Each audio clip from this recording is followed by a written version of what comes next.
Bloomberg Audio Studios. Podcasts, radio, news. Just a heads up, this episode includes descriptions of eating disorders and relapse. Take care while listening.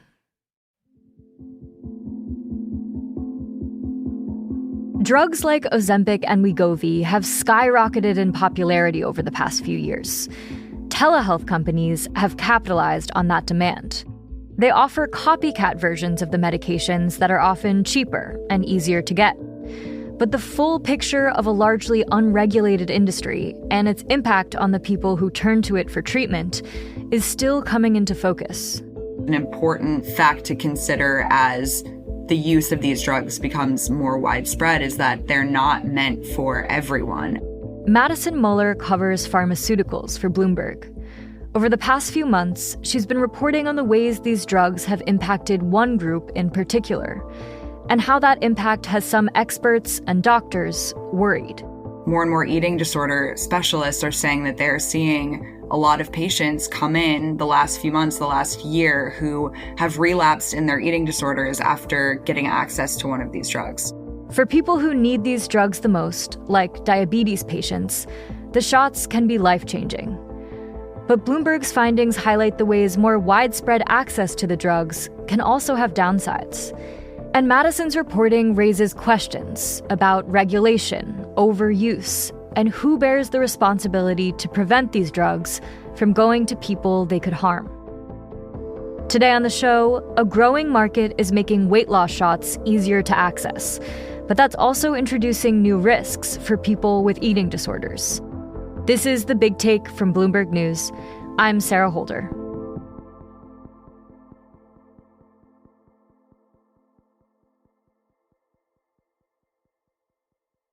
In the few years since doctors started to widely prescribe drugs like Ozempic for weight loss, Bloomberg's Madison Muller has been fascinated by how the market has developed.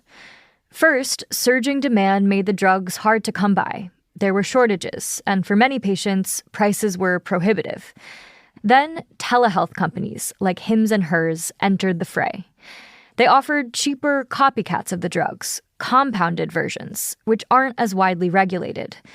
Ads from these companies are all over social media, streaming services, you name it.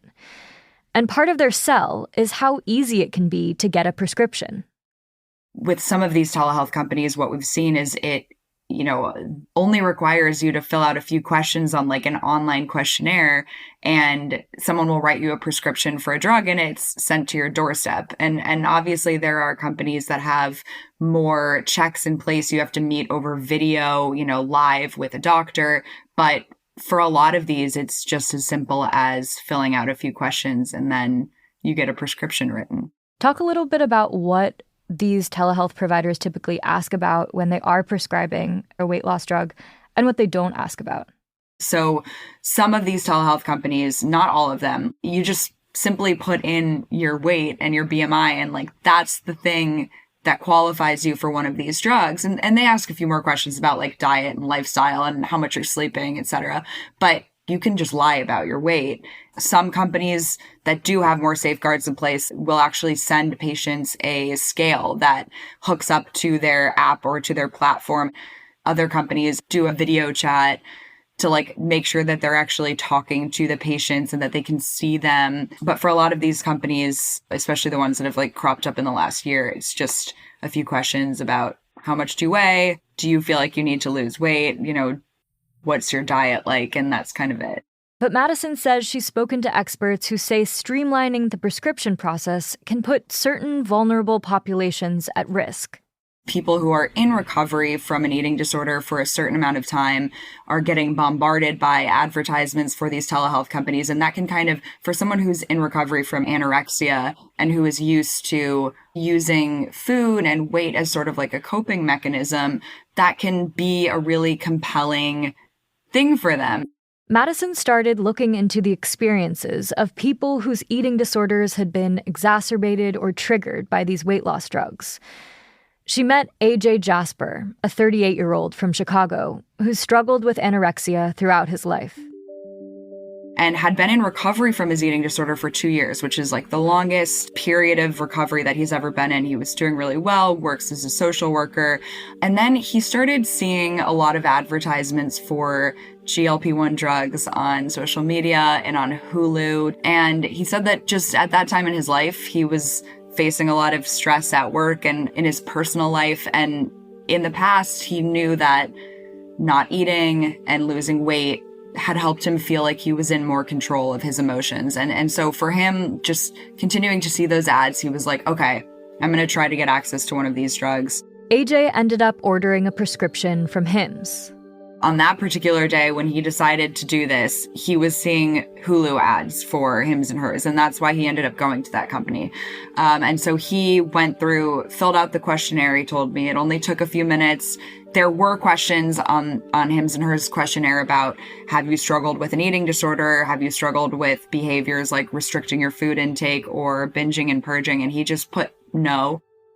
A spokesperson for Hims told Bloomberg that accurate self-reporting is critical for safe and effective treatment, just as it is in other healthcare settings, and characterized its intake form as more than just a questionnaire. It said a healthcare provider reviews every submission. AJ told Madison he knew he wasn't supposed to lie about his weight and medical history when he ordered, but he wanted the results the drug company had advertised, and the apparent speed and ease of access was appealing. Within 2 to 3 business days, they were at his front door. And what happened when he started taking the drugs? How did it affect his physical and mental health? He said he imagines it felt like what a heroin addict would feel like it was an immediate high for him, because he said previously it would take him months to reach this point where he was like not eating enough to sort of like suppress those anxious emotions that he was feeling. But because these drugs work quickly as appetite suppressants, he almost got that feeling like instantaneously. And so that to him was like, it was almost an addictive feeling. And AJ told Madison that he felt like he couldn't stop. He immediately injected like 6 times the recommended starting dosage.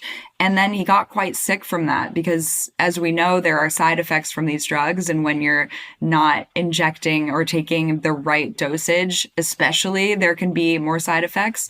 And so he did that for months before he told his doctor, like, hey, there is something wrong. I'm having extreme back pain. His doctor was really concerned, told him to go to the hospital, and he was, admitted to the hospital.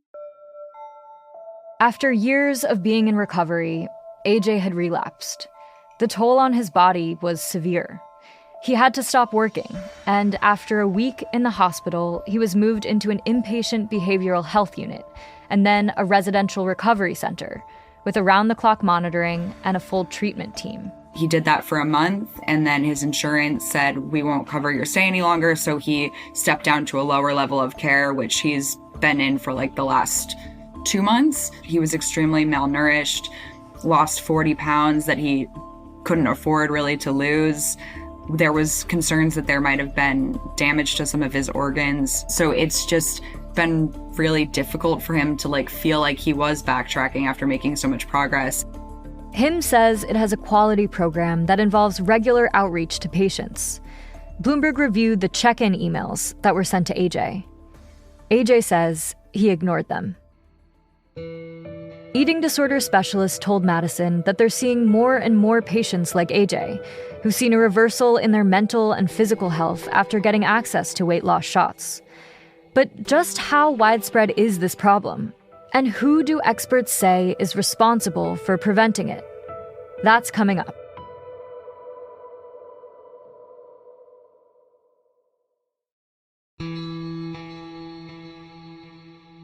Bloomberg's Madison Muller says the experts she's spoken with are clear that weight loss drugs can pose a unique risk for people with eating disorders, especially when their use goes unchecked. But there isn't much concrete research into how widespread the issue is. There's hopes that there will be some studies, and some of the doctors are trying to start studies now to better understand the risks for patients with eating disorders, risks of developing eating disorders in people who might have some, disordered eating behaviors or who are seeking these drugs out primarily for cosmetic purposes. and then end up developing an eating disorder. Right now, it's anecdotal. While reporting on this story, Madison spoke to over half a dozen doctors across the U.S. who specialize in treating people with eating disorders. They all told her they've seen this trend in their patients. I talked to one pediatric eating disorder doctor in New York who said he's seen 1 to 2 cases of eating disorders related to GLP-1s like every month over the last year. And so it's clear it's happening. To what degree, we're not really sure yet. And it's a problem that has the potential to grow as more and more companies crop up to meet the demand. Copycat versions of weight loss drugs like Ozempic are now being prescribed at medical spas, a $17 billion industry where regulations vary widely state to state. The screening protocols for getting prescriptions at the spas have come under scrutiny too. And Hims is just one of at least 60 telehealth companies selling weight loss shots, according to a Bloomberg analysis. Hims and Hers, for example, primarily sold like erectile dysfunction, hair loss drugs, and then they started selling compounded GLP-1s earlier this year. So it's very clear that this is something telehealth companies see as being a big part of business and something that they need to jump on or risk being sort of like left behind.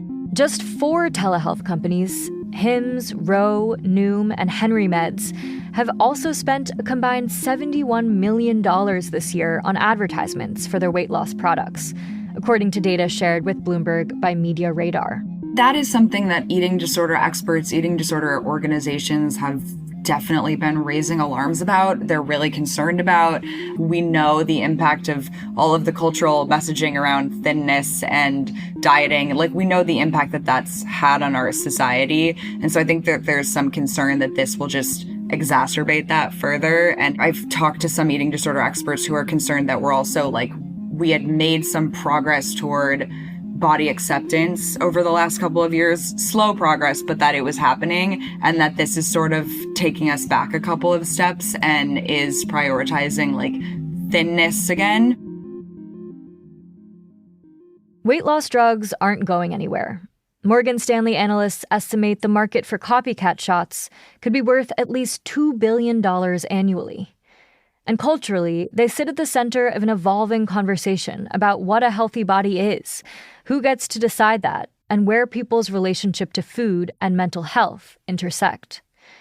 Experts and doctors who Madison spoke with echoed a similar sentiment, that there's more providers could be doing before prescribing these medications, that a lot of this should start in a doctor's office or a virtual screening, and that more sound guidance is better than less.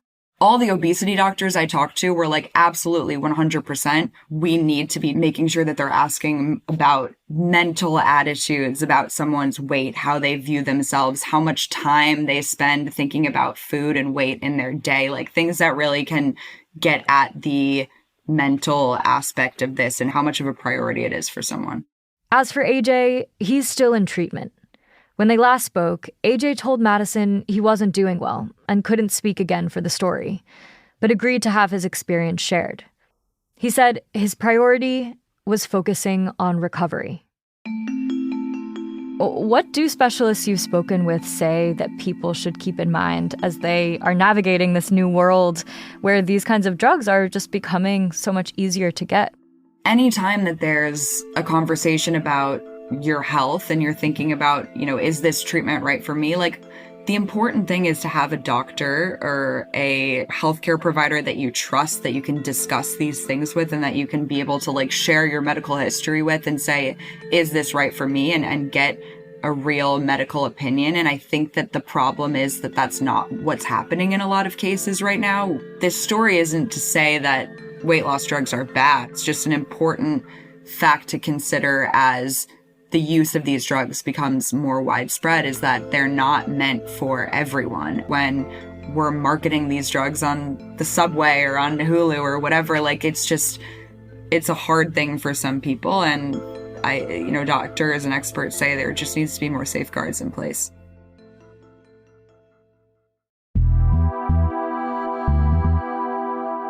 This is The Big Take from Bloomberg News. I'm Sarah Holder.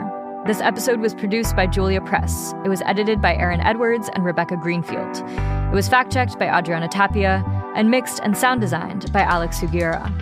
Our senior producer is Naomi Shavin. Our senior editor is Elizabeth Ponso. Our executive producer is Nicole Beamsterboer. Sage Bauman is Bloomberg's head of podcasts. If you like this episode, make sure to subscribe and review The Big Take wherever you listen to podcasts. It helps people find the show. Thanks for listening. We'll be back tomorrow.